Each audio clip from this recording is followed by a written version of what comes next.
Bien souvent, vous voyez passer d'étranges bestioles avec des capacités exceptionnelles, bien souvent dégueulasses. Eh bien, il faut savoir que moi, ces choses-là me passionnent. Les capacités extraordinaires des animaux. Parce que figurez-vous que sur notre planète, il existe tout un tas d'animaux dotés de capacités absolument exceptionnelles. L'autre jour, j'étais posé, je regardais par exemple un géocoucou. Non mais regardez la forme de cet animal et à la vitesse à laquelle il court. Ok, c'est pas une capacité absolument incroyable, mais ça m'a donné envie de parler de ça. Des animaux, moi j'adore les animaux, surtout quand ils sont bizarres. Si vous aimez Pokémon, le dragon bleu des mers, ça pourrait devenir l'une de vos créatures préférées. Ce tout petit animal qu'on appelle un Glaucus atlanticus, eh bien il appartient à la famille des mollusques marins. C'est un mollusque, c'est pas un poisson. Évidemment, il se distingue par sa couleur bleu argenté extrêmement belle et sa forme allongée. On l'appelle d'ailleurs bien souvent hirondelle des mers, parce qu'on dirait un peu une hirondelle, mais qui serait sous la mer.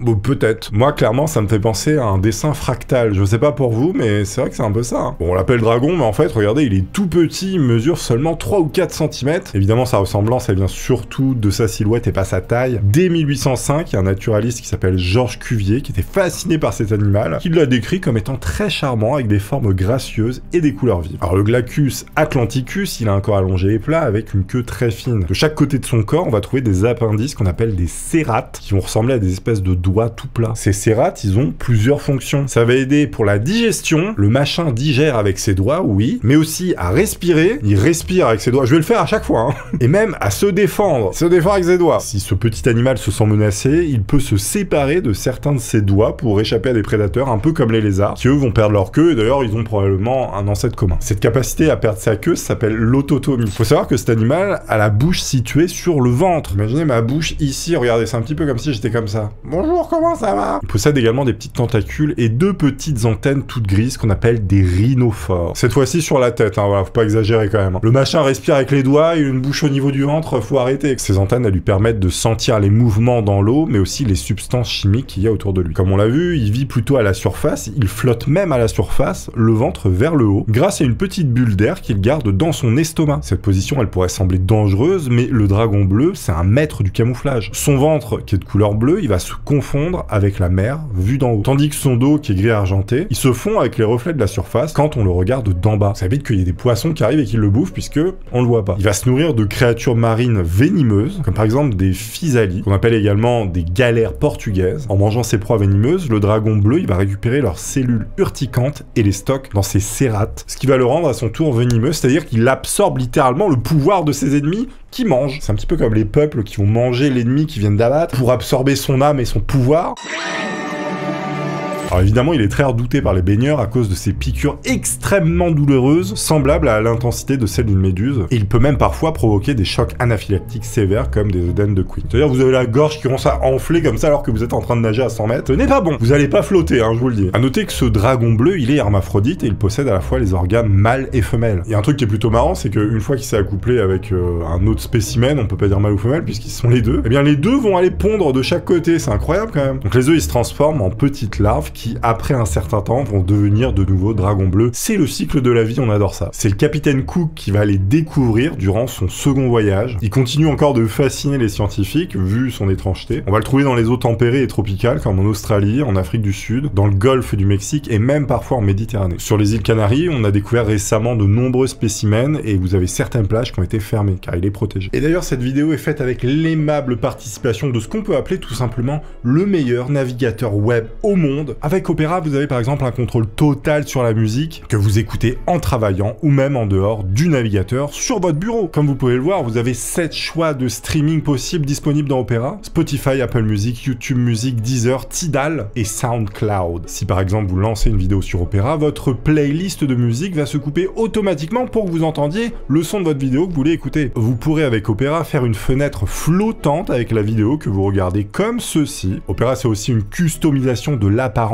au plus haut niveau. Vous pourrez mettre des arrière-plans animés, changer la couleur de l'interface, mais aussi les effets sonores de la navigation et beaucoup d'autres choses. Avec Opera, il y a un truc qui est vraiment pas mal, c'est qu'avec une seule fenêtre, vous pouvez avoir 2 écrans. Il suffit de faire glisser vers le bas pour que votre écran se divise en 2 et c'est extrêmement pratique pour comparer par exemple 2 pages assez rapidement. Vous aurez peut-être remarqué aussi ce petit trait sur certains onglets. Eh bien, ce trait, il permet de visualiser extrêmement rapidement quel onglet vous avez récemment visité. Et plus le trait de soulignement est foncé, visité, plus l'onglet a été visité récemment. Donc ça vous donne comme ça des effets visuels qui vous permettent d'aller plus vite. Il y a une fonction qui s'appelle aussi Tab Island, et donc avec ça vous pourrez aussi regrouper les onglets en fonction d'un sujet. Par exemple ici j'ouvre des sites d'actu que je veux suivre, je les agrandis et réduis pour gagner de l'espace quand je veux. Vous avez dans Opera Aria qui est un outil, vous pouvez tout lui demander, il suffit d'appuyer sur Command Shift 7 ou Ctrl Shift 7, tout ça pour accéder à la ligne de commande de Aria. Aria elle peut aussi générer de l'image à partir du texte que vous écrivez. En plus c'est extrêmement rapide niveau vitesse. Aria elle est aussi capable de reconnaître les images que vous lui donnez. Par exemple ici si je lui donne une image d'Axolot, elle va me dire que c'est une image d'Axolot. Incroyable. Vous pouvez télécharger gratuitement Opera dans le lien dans la description de cette vidéo.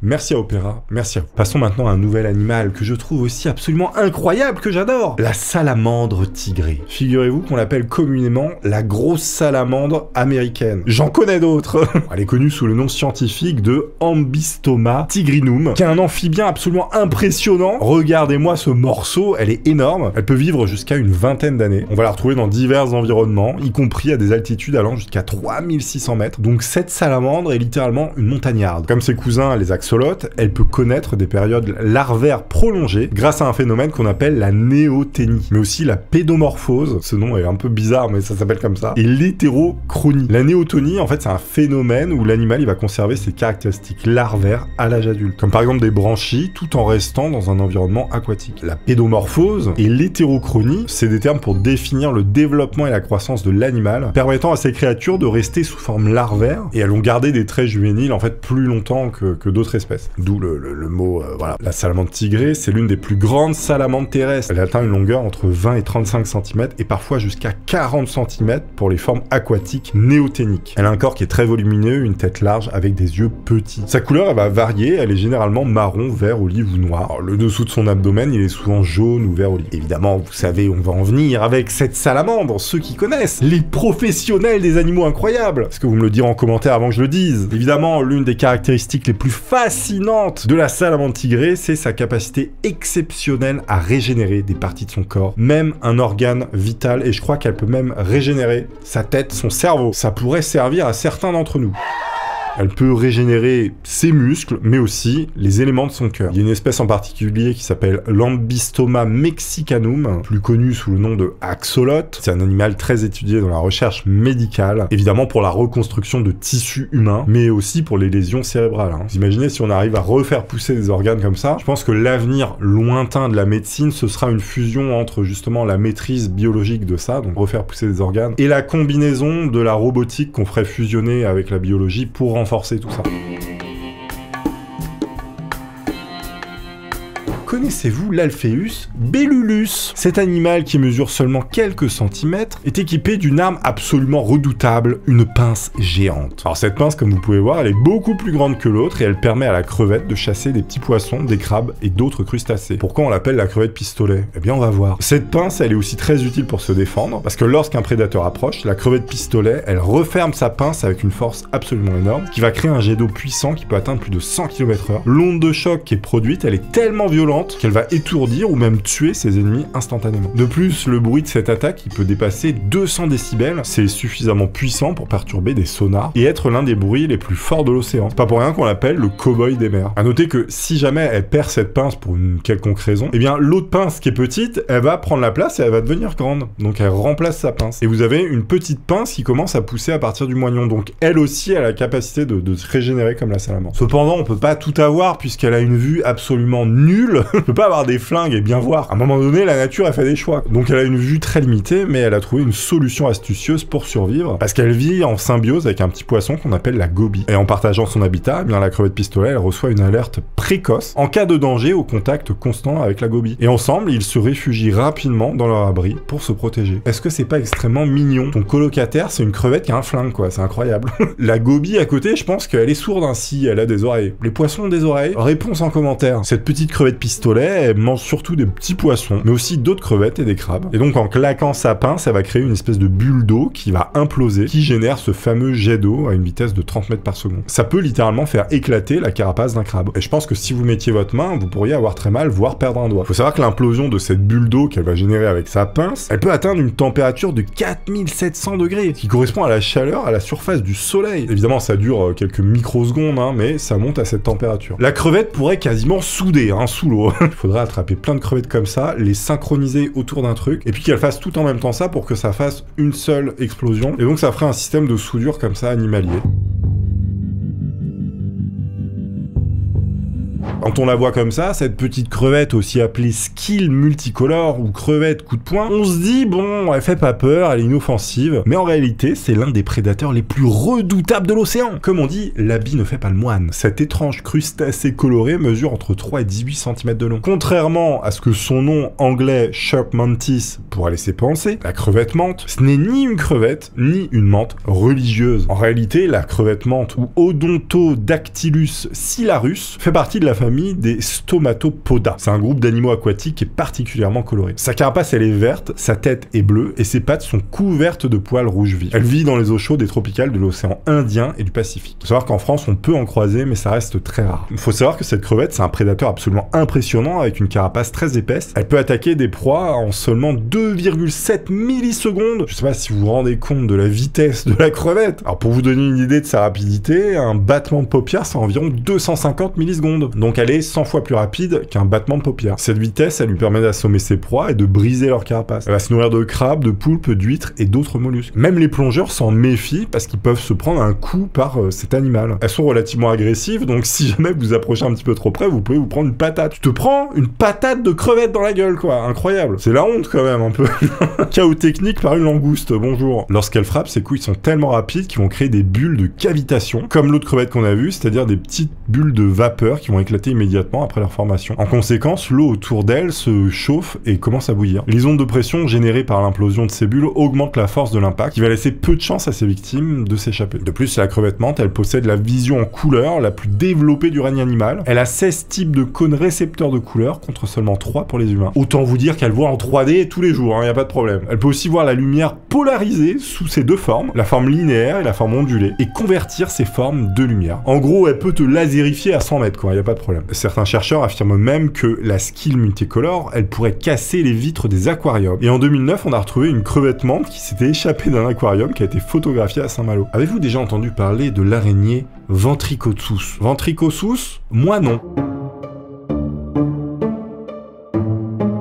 Elle a développé un truc complètement incroyable. Vous voyez ces pêcheurs là qui pêchent avec des lanternes pour attirer les poissons? Eh bien, c'est un petit peu ce qu'elle fait. L'araignée Aranus ventricosus, elle a donc développé une méthode absolument ingénieuse pour capturer ses proies. Elle va capturer des lucioles dans sa toile, et avec ces lucioles, elle va attirer d'autres lucioles. Il faut savoir que les lucioles qu'elle attire, qui s'appellent des Abscondia terminalis, elles vont utiliser des signaux lumineux pour communiquer entre elles. Les mâles, ils vont émettre des séries de flashs lumineux pour attirer les femelles, tandis que les femelles vont émettre des signaux plus simples pour attirer les mâles. Donc ces signaux, ils sont produits grâce à des réactions chimiques dans leur abdomen. Et notre araignée en question, elle semble avoir compris comment les utiliser. Les chercheurs ont montré que cette araignée, elle capture plus de mâles lucioles lorsqu'elle est présente sur sa toile. Ce qui va se passer, c'est que les lucioles mâles capturés vont modifier leurs signaux lumineux pour imiter ceux des femelles. Alors normalement, les mâles utilisent 2 lanternes pour envoyer des signaux en série, tandis que les femelles utilisent une seule lanterne pour les signaux plus simples. Donc les mâles capturés vont utiliser qu'une seule lanterne, ils vont faire comme les femelles. Alors ces changements, ils semblent être causés par les morsures répétées de l'araignée qui provoquent des réactions nerveuses chez les lucioles qui va les amener à émettre des signaux qui ressemblent à ceux des femelles. Donc tout ça évidemment dans le but de ramener un maximum de lucioles à la maison. On peut dire que cette araignée fait de la pêche à la mouche, hein, tout simplement. Évidemment, c'est probablement le venin qui va venir modifier le système nerveux des lucioles pour qu'elles émettent des signaux différents. C'est dégueulasse, mais c'est comme ça. La nature est magnifique!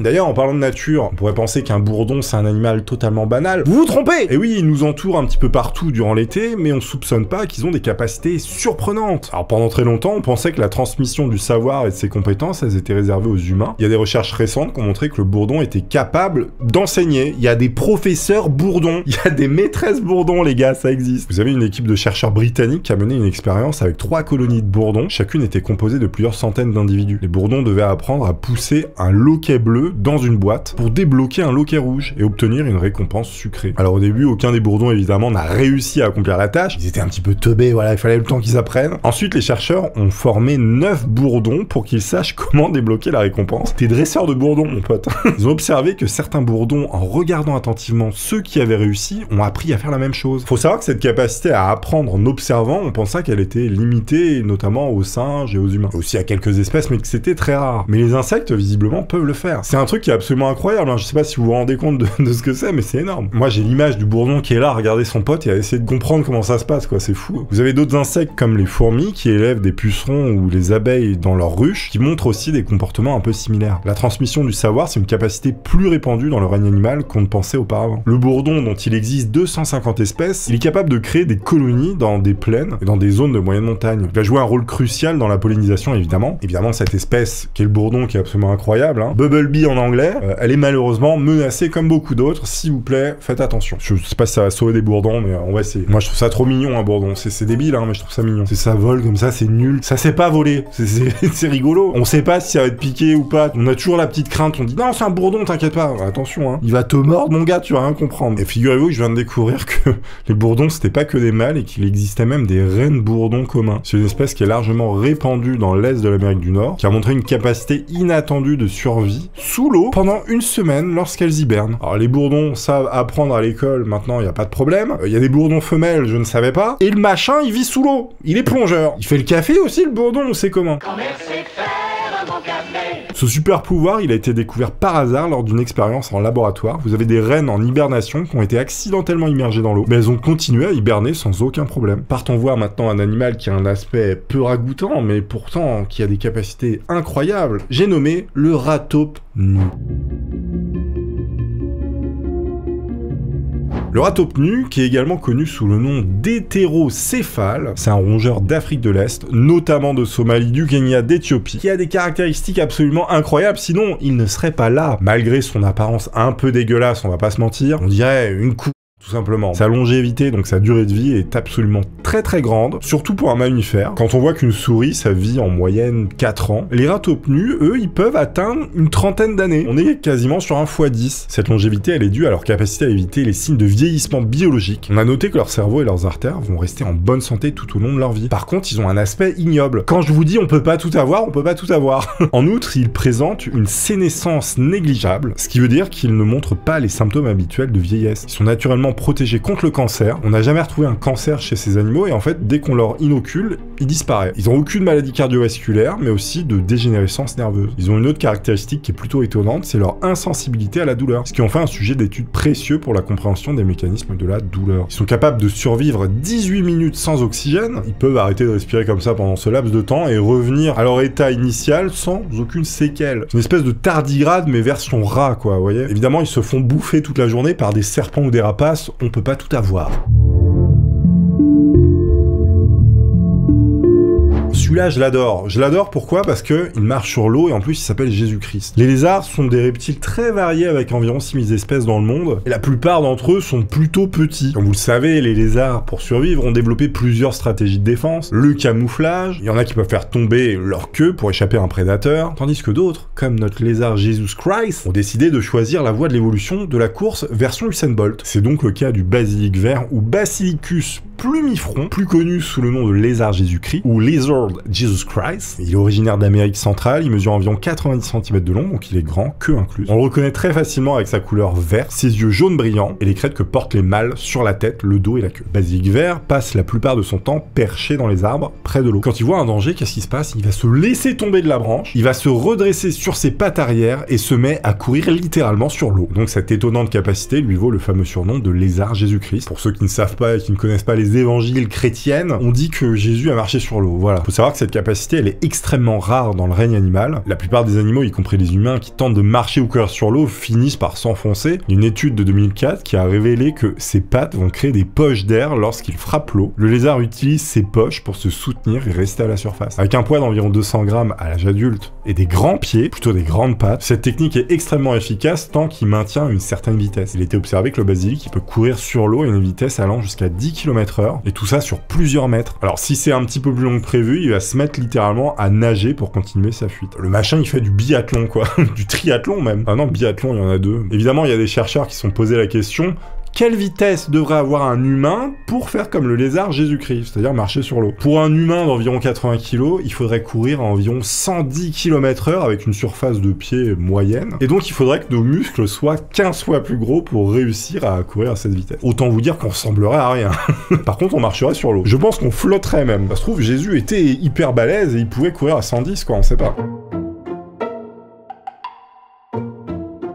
Encore une fois, j'étais pas au courant de l'existence de cette bestiole incroyable. Un serpent volant, les amis. Un serpent volant. Ceux qui ont peur des serpents, déjà, c'est compliqué, mais t'imagines, maintenant, ils volent. Les mâles, ils sont souvent plus petits que les femelles. On va les retrouver dans la canopée de la forêt tropicale d'Asie du Sud-Est, dans des endroits où il fait à peu près 28 ou 32 degrés. On peut aussi le rencontrer dans les jardins et les plantations. Et on l'appelle, plutôt on le surnomme le serpent volant. Évidemment, il va vivre principalement en haut des arbres, ce qui le rend très difficile à observer. Il va être capable de se déplacer d'une branche à l'autre en effectuant des sauts planés. Pour certains, je pense que c'est littéralement un cauchemar, hein. Alors on les appelle serpents volants, mais ils volent pas vraiment, hein, ils planent. Évidemment, ils peuvent pas monter en altitude en se tortillant comme des saucisses. Pour se préparer à un saut, le serpent il se glisse jusqu'à l'extrémité d'une branche, il va se contorsionner pour former un J. Ensuite, il se propulse de la branche avec la partie inférieure de son corps, forme un S et s'aplatit, élargissant son corps à environ 2 fois sa largeur normale. Ce qui va lui faire ce qu'on appelle de la portance, et donc il va planer. Donc cette forme concave, elle va permettre au serpent de capturer de l'air et de manœuvrer en ondulant. Il faut savoir que ces serpents sont des planeurs plus efficaces que les fameux écureuils volants qu'on peut voir. Alors, on pense que c'est pour échapper à des prédateurs ou tout simplement se déplacer d'arbre en arbre sans avoir à descendre. Ces lézards peuvent mesurer de 60 cm à 1,20 m. Ils se nourrissent principalement de rongeurs, de lézards, de grenouilles, d'oiseaux ou de chauves-souris. J'imagine pas les maladies qu'il a si le bordel il mange des chauves-souris. En 2020, ça a arrêté quasiment la planète. Ah mais non, c'est sorti d'un labo secret, c'est vrai.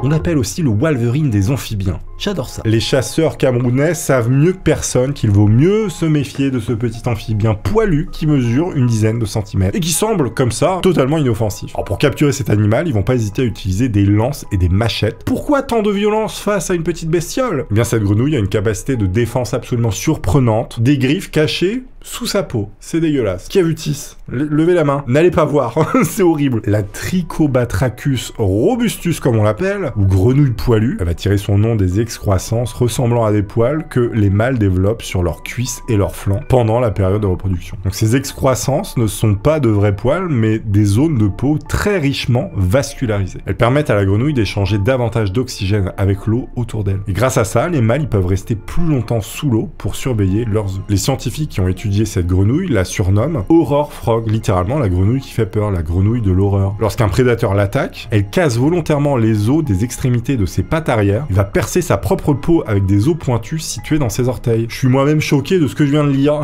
Elle va utiliser ses os comme des griffes ultra tranchantes pour infliger des blessures à son agresseur. Imaginez, vous vous pétez le péroné pour vous battre. T'es là, tu fais ressortir tes os, tu te fais des fractures ouvertes pour avoir un couteau, quoi, littéralement. Il y avait pas un film comme ça d'ailleurs. Genre tu te fais un sabre en os comme ça, là. Et elle peut atteindre jusqu'à 15 cm, autant vous dire qu'elle peut faire très mal. Faut savoir que c'est le seul animal au monde qu'on connaisse qui utilise cette technique en brisant ses os pour griffer. Franchement, elle pouvait pas faire un truc moins violent quand même. T'es là, tu te pètes les deux bras comme ça, et là tu pars au combat, t'as 2 épées, bon c'est chaud quand même. N'oubliez pas Opéra, le lien dans la description, vidéo sponsorisée en partenariat avec eux. Merci à tous encore une fois, à très vite, je vous embrasse. Au revoir.